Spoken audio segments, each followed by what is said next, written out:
네, 우리 성도님들, 이 출구 전략이라는 말 들어보셨습니까? 요즘에 많이 나오는 말이기도 하고 출구 전략. 예를 들면 보통은 어떤 경제적인 위기 상황에 있을 때 그 경제적인 위기 상황을 극복하기 위해서 어떤 여러 가지 금융적인 혜택을 주게 됩니다. 그런데 그러다 보면 여러 가지 부작용이 나타나기 때문에, 또는 그 위기가 어느 정도 지나가게 되었을 때에 그 이전에 있던 어떤 금융 조치들이나 원래 있던 그 상태로 되돌리려는, 그것을 출구 전략이라고 합니다. 예를 들면 우리가 코로나 팬데믹 시대를 지낼 때 많이 어려움을 겪었습니다. 소상공인들을 비롯해서 많은 분들이 경제적인 어려움을 겪게 되었는데, 그때 정부에서 택한 방법이 뭐였죠? 돈을 시중에 푸는 거였습니다. 그러다 보니까 아무래도 좀 도움을 받는 분들도 계셨는데 부작용이 나타나기도 했었죠. 너무나 많이 시중에 돈이 풀리니까 물가가 오르기도 하고, 그리고 그것으로 투자보다는 투기에 가까운 것을 하다 보니까 뭐 집값도 왜곡되고 여러 가지 어려움을 겪기도 했습니다. 그리고 이제 팬데믹 시대가 끝이 나고 그런 풀려버린 그런 돈들을 이제 서서히 회수하고 이 삐뚤어진 어떤 경제적인 상황들을 바로잡아야 되는데, 그때 필요한 것이 출구 전략이다, 그렇게 얘기합니다. 즉 어떤 세제 혜택을 줄인다든가 금리를 통해서 나갔던 그런 시중에 풀린 돈을 거두어 들이는, 혹은 국채를 발행해서 돈을 거두어 들이는 그런 것을 출구 전략이라고 합니다.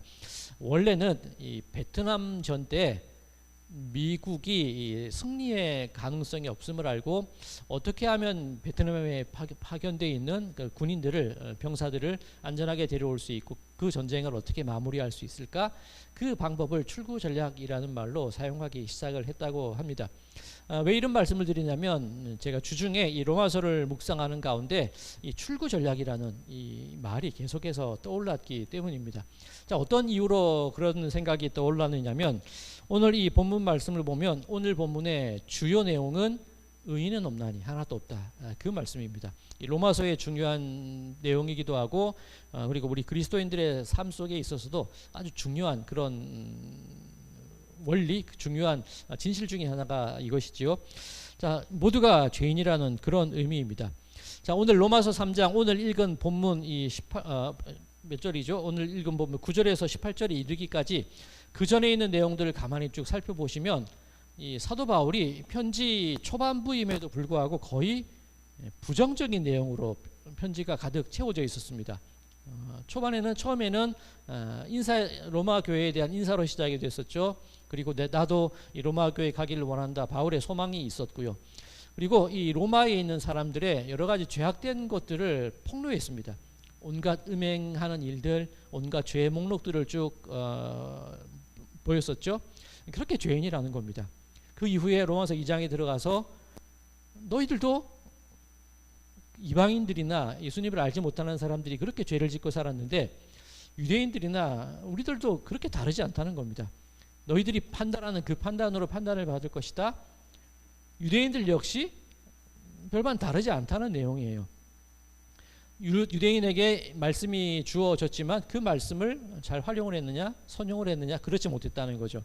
그 얘기가 나온 끝에 이제 오늘 본문에 이르게 된 겁니다. 의인은 없나니 하나도 없으며. 자, 그렇다면 이 로마서가 말하고자 하는 것, 바울이 말하고자 하는 내용이 무엇입니까? 우리가 죄인이라는 것, 의인은 한 사람도 없다는 것, 우리로서는 어쩔 수 없고 유대인이 되었건 헬라인이 되었건 이방인이 되었건 그리스도인이 되었건 다 어쩔 수 없는 죄인이다. 그것을 강조하려고 이 로마서를 기록을 했을까요? 물론 맞습니다. 우리들 모두 죄인이고 똑같은 사람들입니다. 그런데 오늘 읽은 18절까지 읽었는데, 18절 이전까지의 말씀은 어떻게 보면 굉장히 부정적이고 우리의 죄를 드러내는 말씀이기는 한데, 19절 이하의 말씀을 보면 어떤 내용이 나오기 시작하냐면 하나님의 의에 관한 이야기가 비로소 시작이 됩니다. 하나님께서 어떻게 당신의 의를 보이셨고 예수 그리스도의 복음이 무엇이고, 그 이야기들이 19절 이후로부터 나온다는 그런 얘기입니다. 자, 제가 출구 전략이라는 그 단어가 왜 떠올랐냐면, 오늘 읽은 18절 이전까지는 온통 우리들의 죄에 대한 이야기만 가득 차 있었는데 일종의 바울이 출구 전략을 제시하기 위해서 로마서를 기록한 겁니다. 로마서 기록의 목적은 우리들은 죄인이고 의인은 없다 이것을 말하려는 게 목적이 아니라 우리들의 현실은 죄인이고 우리들의 현실은 어쩔 수 없고 우리들의 현실은 그냥 우리들의 힘으로는 아무것도 할 수 없다는 거예요. 그런데 출구 전략을 이제 알아보기 시작을 하자는 겁니다. 바울이 말한 유일한 출구 전략이 무엇일까요? 내 의로는 아무것도 할 수 없고 나는 죄인이기 때문에 그냥 죽어야 되는데 우리에게 출구 전략이 있다는 겁니다. 바로 하나님의 의. 우리 지난주에 살펴봤던 우리 시편 51편 기억나시죠? 이 다윗이 밧세바를 범한 이후에 그때 제가 사랑한 연필로서 세우라고 말씀드리면서 하나님의 은혜와 긍휼이라는 두 단어를 말씀을 드렸습니다. 부어주시는 하나님의 은혜, 우리의 죄를 잊어주시는, 지워주시는 하나님의 긍휼, 그것이 바로 우리들에게 출구 전략이 된다는 겁니다. 그렇다면 우리가 로마서를 묵상할 때 우리의 관점과 우리의 시선은 어디를 향해야 될까요? 우리의 형편, 죄되고 의인이 아닌 우리들의 형편, 이 어둡고 험난한 이 터널 같은 이 죽음 같은 길을 가는 그 우리의 상황을 바라봐야 되는 겁니까? 아니면 저 터널 끝에 있는 우리들의 인생의 죄의 출구, 그죠? 하나님의 의, 은혜, 긍휼, 그리고 십자가로 표현되는 그것을 바라보는 것이 우리들의 출구 전략이어야 되는 거죠. 우리들의 시선이 향하는 것은 물론 우리들의 죄인이긴 하지만 하나님의 은혜와 십자가를 바라보게 될 때 우리는 살 수 있다. 그리고 그 출구 전략을 바라보는 우리들의 상태를 믿음이라고 표현을 할 수가 있을 겁니다. 자, 이런 이해를 바탕으로 오늘 이 본문 말씀을 한번 쭉 살펴보도록 하겠습니다. 오늘 본문 이렇게 시작이 됩니다. 9절. 그러면 어떠하냐? 우리는 나으냐? 결코 아니라. 유대인이나 헬라인이나 다 죄 아래에 있다고 우리가 이미 선언하였느니라. 자, 이제 바울이 출구 전략을 공개하기에 앞서서 우리의 어떤 죄악된 현실 아주 날카롭게 꼬집고 있는 거죠. 우리들의 인간 존재의 가장 어둡고 깊은 죄성의 모습들을 그 깊은 터널을 지나가면서 우리들의 모습을 적나라하게 이야기하는 것이 오늘 본문의 말씀이라고 할 수가 있습니다. 의인은 없나니 하나도 없으며. 로마서의 주제이기도 하지만 우리 기독교 신앙의 우리 스스로를 바라보는 우리 관점이기도 하는 겁니다.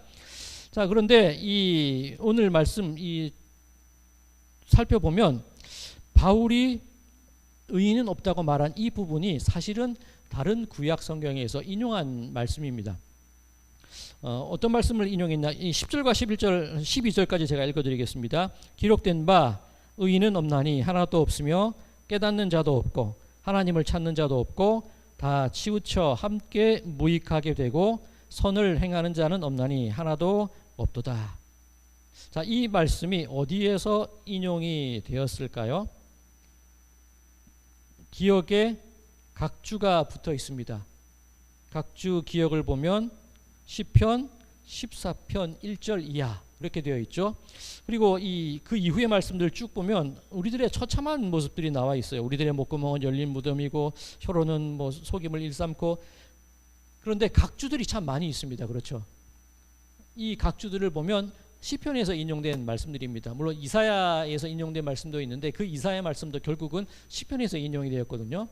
즉 바울이 상당 부분을 이 시편 혹은 전도서 그리고 이사야를 통해서 그 말씀들을 인용해서 오늘 본문을 채우고 있습니다.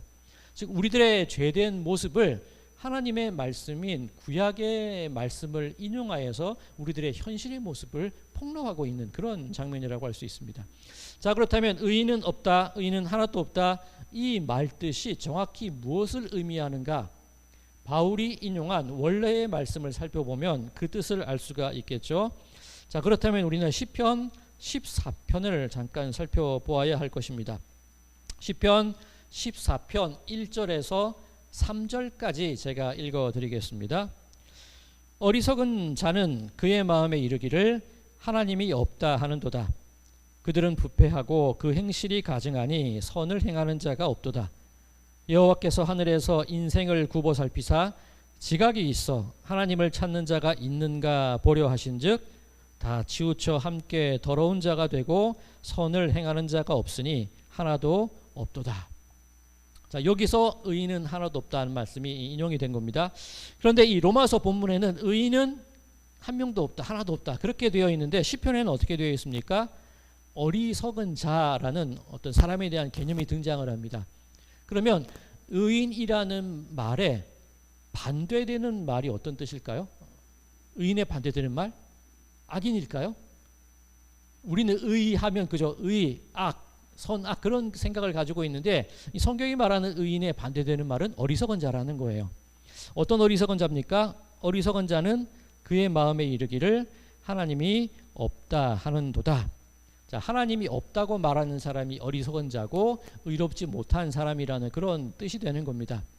그런데 이 시편 14편 이 다윗의 시이기도 한데 다윗이 이 시를 기록할 때 그 당시 유대인들 혹은 그 시대를 살아가는 사람들 중에 하나님을 믿지 않는 사람이 있었을까요?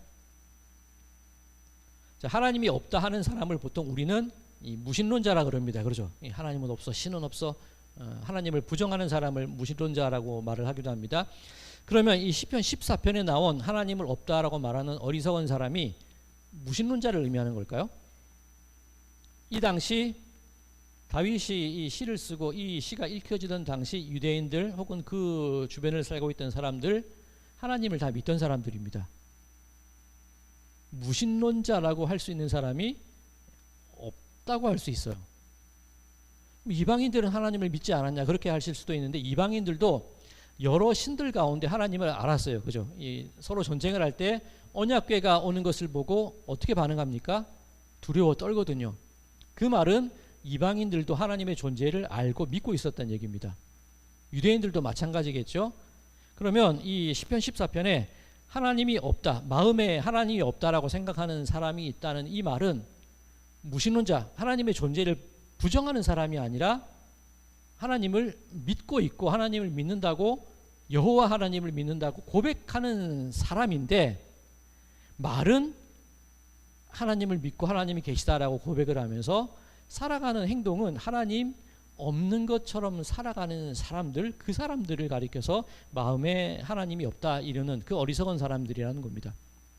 예를 들어서 어떤 사람들이 있냐면 우리가 지난번인가요? 세겜이라는 제목의 설교를 드릴 때 잠깐 언급된 부분이 있었는데 이스라엘 백성들이 여호수아의 인도함을 받아서 여리고성을 공략을 하게 됩니다. 여리고성을 쉽게 무너뜨리게 되죠. 그 다음 전쟁이 어느 성과의 전쟁이었습니까? 아이 성과의 전쟁. 참패를 하게 되죠. 왜 패했습니까? 아간이라는 사람이 하나님께서 이 여리고성을 치기에 앞서서 여리고성에 있는 모든 그런 재물들 취한 것들은 다 나에게 바치라고 하나님이 말씀하시거든요. 하나도 빠뜨리지 말고 다 하나님께 바치라고 말씀을 하세요. 그런데 아간이 그것을 어기고 자기 눈에 좋은 것들을 자기 장막 밑에 이렇게 은을 감추고 그 위를 막 덮어놓게 되죠. 어떻습니까? 그때 그 마음이 아간의 마음을 움직이는 것은 무엇이었을까요? 하나님을 믿는 하나님의 말씀에 순종하는 마음이 그 중심에 있었겠습니까? 아니면 자기의 욕심이 그 중심에 있었겠습니까? 자기의 욕심과 욕망이 그 중심에 있거든요. 즉 하나님이 없다는 사람은 바로 그 아간 같은 사람입니다. 말로는 하나님이 있다 고백하고 말로는 하나님을 섬긴다라고 고백을 하지만 그 행동에 있어서는 하나님이 계시지 않는 것처럼 행동하는 사람, 그 사람이 어리석은 자라는 겁니다. 자, 이 아간에 대해서 설명을 할 때 이 성경 말씀을 보면 어떻게 되어 있냐면 이 여호수아 7장 말씀인데 이 아간의 어떤 이 그 내력이랄까요? 아간의 어떤 사람인지가 쭉 설명이 되어 있습니다. 이 하나님의 재물을 훔친 사람이 누구인지를 제비 뽑는 과정, 그 과정을 설명하는 부분인데 여호수아 7장 16절 이하의 말씀입니다. 이에 여호수아가 아침 일찍이 일어나서 이스라엘을 그의 지파대로 가까이 나오게 하였더니 유다 지파가 뽑혔고 유다 족속을 가까이 나오게 하였더니 세라 족속이 뽑혔고 세라 족속이 각 남자를 가까이 나오게 하였더니 삽디가 뽑혔고 삽디의 가족 각 남자를 가까이 나오게 하였더니 유다 지파 세라의 증손이요 삽디의 손자요 갈미의 아들인 아간이 뽑혔더라. 이 아간이 어느 지파 사람입니까? 유다 지파래요. 유다 지파, 뭐 아직은 이 시대는 아니지만 다윗이 속한 지파가 유다 지파고 왕가가 이어지는 지파가 유다 지파고 예수님이 태어나시는 지파가 유다 지파입니다. 즉 겉으로 보면 굉장한 가문이잖아요, 그죠? 뭐 하나님을 잘 믿는 것 같고 왕이 나올 만큼 그죠? 그런 대단한 가문인데 겉으로 보기에는 아무리 하나님을 섬기는 것 같아 보일지라도 말은 행동은 그렇게 할지라도 실제로 그 마음 가운데 하나님을 섬기는 마음이 없으면 아무런 소용이 없는 겁니다. 경건의 모양은 있으되 능력이 없는 사람들이 있다는 거예요. 그 사람들을 가리켜서 이 어리석은 자라고 말씀하고 있는 겁니다. 자, 이 아간이 얼마나 어리석은 자냐면 이 여호수아 8장 1절 말씀을 제가 읽어드릴게요. 이제 아이성을 치러 가기 전에 하나님이 하시는 말씀입니다. 여호와께서 여호수아에게 이르시되 두려워하지 말라, 놀라지 말라, 군사를 다 거느리고 일어나 아이로 올라가라.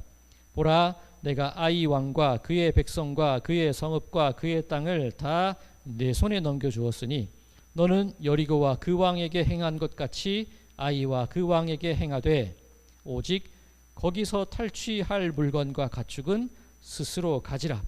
너는 아이 성 뒤에 복병을 둘지니라 하시니, 아이 성에서 취하는 재물은 어떻게 하라고? 다 너희들이 가지라는 거예요. 아간이 얼마나 어리석은 사람입니까?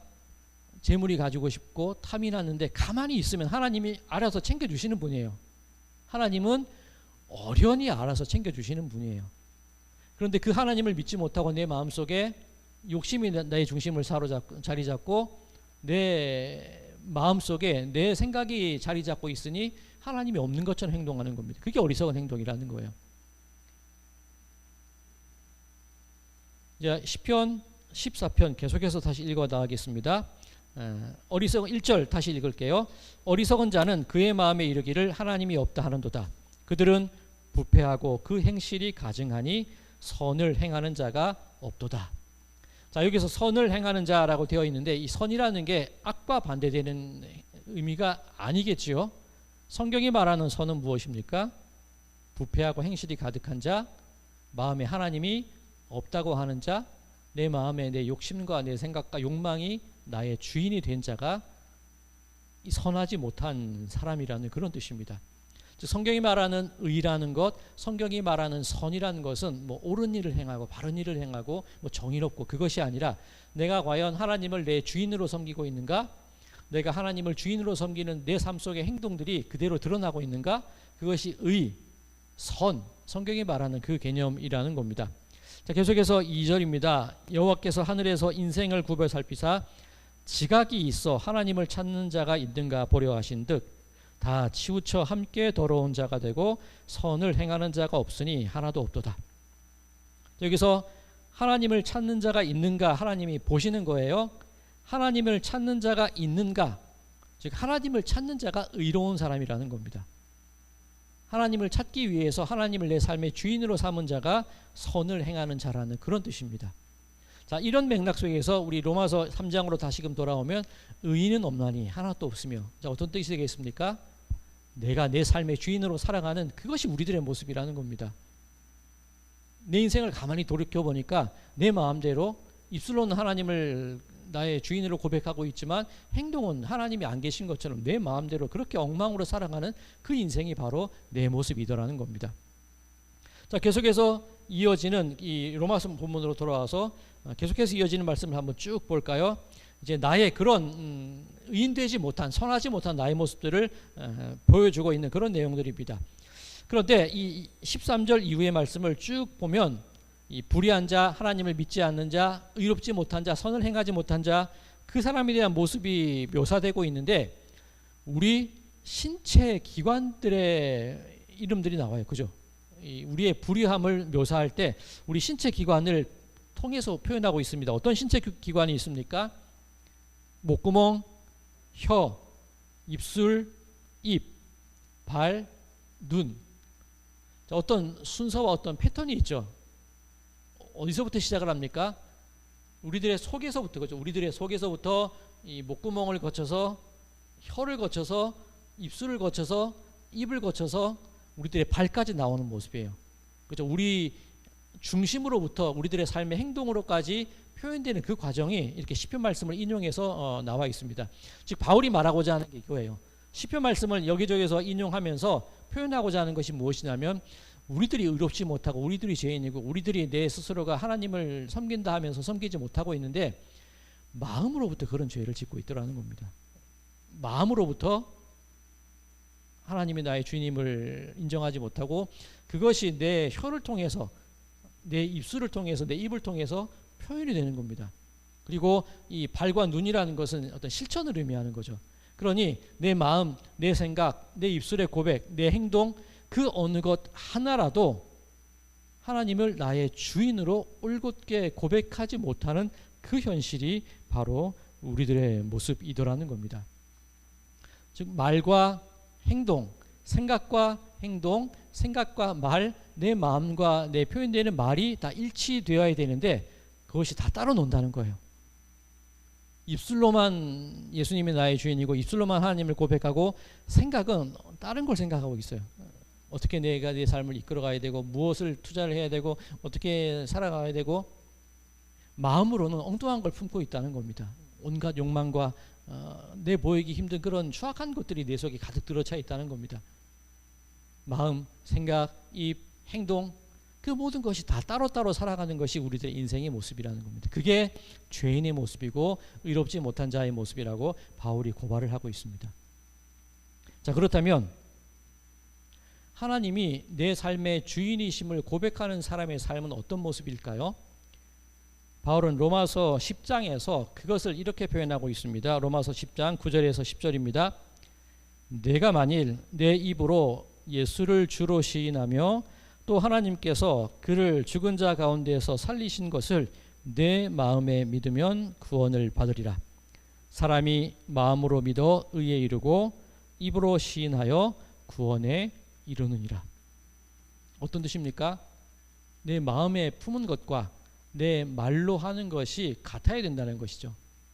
내 마음에 품은 것과 내가 행하는 행동이 같아야 된다는 겁니다. 즉 바울이 제시하고 있는 출구 전략이 무엇이냐면 물론 하나님의 은혜를 구하고 예수 그리스도의 그 십자가를 바라보고 그것에 우리들의 초점을 맞춰야 되는데 그 길로 나아갈 때 우리들의 모습이 어때야 되냐? 생각, 마음, 말, 행동, 실천 그 모든 것들이 똑같이 일관되게 하나님은 나의 주인이십니다. 그것을 표현하는 것으로 내 삶이 가득 채워져 있어야 된다는 것이 바울의 요청입니다. 자, 우리는 예수님을 믿기만 하면 구원받는다 그렇게 얘기합니다. 맞는 말입니까? 틀린 말입니까? 맞는 말이에요. 진리되는 말입니다. 참 쉽습니다. 세상 사람들이 조롱하는 것도 그거예요. 죄를 다 저지르고 믿기만 하면 천국 가겠네. 그런데 예수님을 믿는다는 것은 말로 믿는다는 게 아니라 지금 살펴본 것처럼 마음, 생각, 말, 표현, 행동 그 모든 것을 통해서 예수님이 내 삶의 주인이고 그 모든 것을 통해서 내 삶 속에 예수님의 모습이 그대로 드러나는 상태가 예수 믿는다는 것의 모습인 겁니다. 그럼 예수 믿는 게 쉽습니까? 어렵습니까? 어려워요. 이렇게 어려울 수가 없습니다. 그렇다면 우리의 힘으로는 예수님을 믿을 수 있습니까? 없습니까? 생각과 마음과 행동과 표현과 실천들이 다 따로 놀아요. 우리로서는 할 수 없습니다. 그러니 우리들의 출구 전략이 필요한 것이죠. 하나님이 필요한 거예요. 결국 하나님에 향한 믿음. 이 로마서 1장에 있었죠. 복음에는 하나님의 의가 나타나서 그죠. 바로 그 내용인 겁니다. 예수 그리스도를 나의 구주로 고백하는 그 복음, 예수님이 나를 살리셨습니다라고 말하는 그 복음, 그것으로 말미암아 하나님의 의가 드러나고 그것으로야만 우리가 살아갈 수 있는 생명을 얻을 수 있는 구원을 얻을 수 있는 길이다. 그렇게 바울은 로마서를 통해서 표현하고 있는 것입니다. 자, 여기서 또 한 가지 잠깐 살펴보아야 될 것이 있는데 이 오늘 본문에 있기도 하고 로마서에 나와 있기도 한 이 의라는 이 단어가 이 헬라어는 디카이오스라는 단어를 사용합니다. 그리고 이 하나님의 정의, 이 구약에 나와 있는 하나님의 정의, 공의 그것을 헬라어로 번역을 할 때 이 디카이오스, 디카이오쉐네 그렇게 헬라어로 기록을 하기도 합니다. 이 디카이오스라는 단어가 의 그런 뜻이기도 한데 또 다른 의미로 어떤 의미가 있냐면 관계라는 의미가 있습니다. 의롭다는 것은 다른 것이 아니라 나와 하나님의 관계가 올바로 맺어지는 상태가 의라는 거예요. 하나님이 공의로우시다라는 것은 하나님께서 당신의 손길을 내밀어 주셔서 나를 붙잡아 주시기 때문에 나와 관계를 맺고 싶어 하시기 때문에 그것을 하나님의 공의라고 하는 것입니다. 그러면 우리는 어떻게 하나님과 관계를 맺을 수 있습니까? 우리의 생각, 마음, 표현, 행동이 다 따로따로 노는데 우리는 어떻게 해야지 하나님과 올바른 디카이오스, 하나님과 올바른 의의 관계를 맺을 수가 있게 되는 걸까요?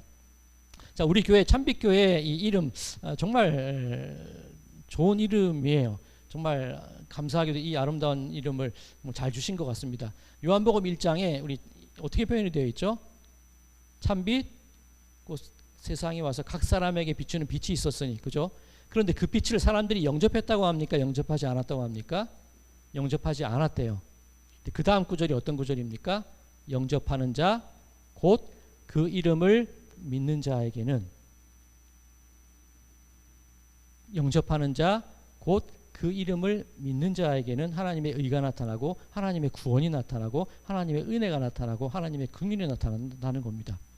자, 여기서 주목해야 되는 것, 영접하는 자. 이게 의라는 겁니다. 이게 디카이오스 관계라는 겁니다. 우리들이 행해야 될 행동이 무엇이냐? 영접하는 거예요. 내가 온전히 영접하기 위해서 그냥 죽는 거예요. 그냥 나를 무너뜨리는 거예요. 내 자신이 없다고 비우는 거예요. 그래야지만 하나님의 의를 내 속에 온전히 영접할 수가 있게 되는 겁니다. 자, 또 하나, 지금 요한복음 말씀이 나온 김에 또 하나 요한복음에 중요한 개념이 하나 있는데, 예수님은 하나님으로부터 보내심을 받은 사람입니다. 그리고 요한복음 20장인가요? 예수님께서 우리를 향하여 뭐라고 말씀하신다면, 아버지가 나를 보낸 것과 같이 내가 너희를 세상에 보낸다는 거예요. 자, 이 요한복음 초반에 이 세례 요한에 관한 이야기가 나오면서, 세례 요한은 보내심을 받은 사람입니다. 그럼 요한은 무엇을 위해 보내심을 받은 사람인가요? 예수님이 참 빛임을 증거하기 위해서 보내심을 받은 사람입니다. 즉 요한에게 있어서 사명은 예수님이 참 빛이라는 것, 내가 빛이 아니라 예수님이 빛이심을 고백하는 것이, 증거하는 것이 요한의 사명입니다. 그러면 영접하는 자, 우리들에게도 예수님께서 똑같은 명령을 보내시는 거예요. 아버지가 나를 보내신 것 같이 나도 너희들을 세상에 보내노라. 즉 이곳에 계신 모든 분들은 죄인이 맞습니다. 의롭지 못해요. 그리고 마음, 생각, 표현, 행동 모든 것이 다 따로따로입니다. 그런데 그곳에서 내 그런 죄된 상황만 바라보고 그곳에서 머물러 있을 것이 아니라 우리가 분명히 자각해야 되는 것이 무엇이냐면 영접해야 된다는 겁니다. 그리고 영접한 이후에 우리가 분명히 자각해야 되는 것이 무엇이냐면 나는 보내심을 받은 사람이라는 분명한 자각 속에서 살아가야 된다는 겁니다. 그게 우리들의 출구 전략이 되어야 된다는 겁니다. 이곳에 계신 분들, 저는 모릅니다. 하나님께서 어떤 모습으로 어떤 사명을 맡겨주셨는지 저는 알지 못합니다만, 이곳에 계신 모든 분들은 그 마음 가운데 하나님께서 허락하여 주신 그 귀중한 그 마음을 품고 계십니다. 그것을 소명이라고 하고요. 그것이 겉으로 드러나고 삶 속에서 나타나는 것들을, 행해지는 것들을 사명이라고 할 수가 있겠죠. 즉 이곳에 계신 모든 분들은 죄인이기는 죄인이되 하나님으로부터, 예수님으로부터 보내심을 받은 사람들이고 하나님의 사명을 감당하시는 분들이고 그것을 소명으로 삼아 세상을 살아가는 분들이 여러분들이라는 겁니다. 그러면 여러분들은 어쩔 수 없는 죄인입니다. 그 고백에서 끝이 나야 되는 겁니까? 아니면 저는 소명을 받은 하나님의 귀한 사람입니다라는 고백까지 이어져야 되는 걸까요? 여기 계신 분들은 죄인입니다라는 고백과 함께 나는 보내심을 받은 자라는 귀한 사명과 소명을 간직한 사람입니다라는 그 고백에까지 우리들의 고백이 이어져야 된다는 거예요. 이게 영접하는 자의 모습입니다.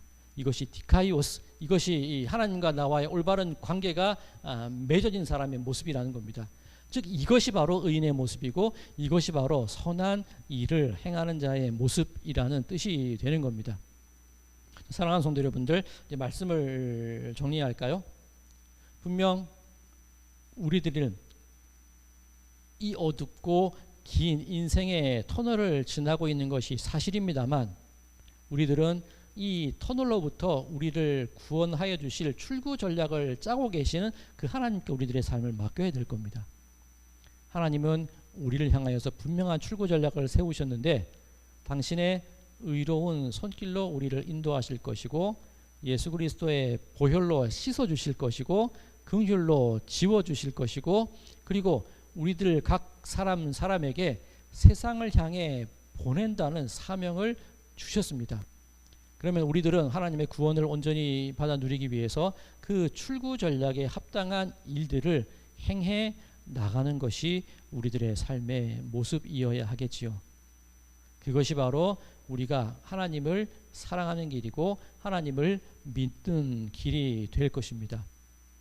이곳에 계신 모든 분들 보내심을 받은 소중한 사람임을 기억하시면서 그 하나님의 그 출구 전략에 온전히 순종하시고 영접하시고 그리고 그 모든 내게 맡겨주신 그 모든 사명들을 세상 가운데 온 힘을 다해 행해 가시는 모든 분들의 삶이 되시기를 소망합니다.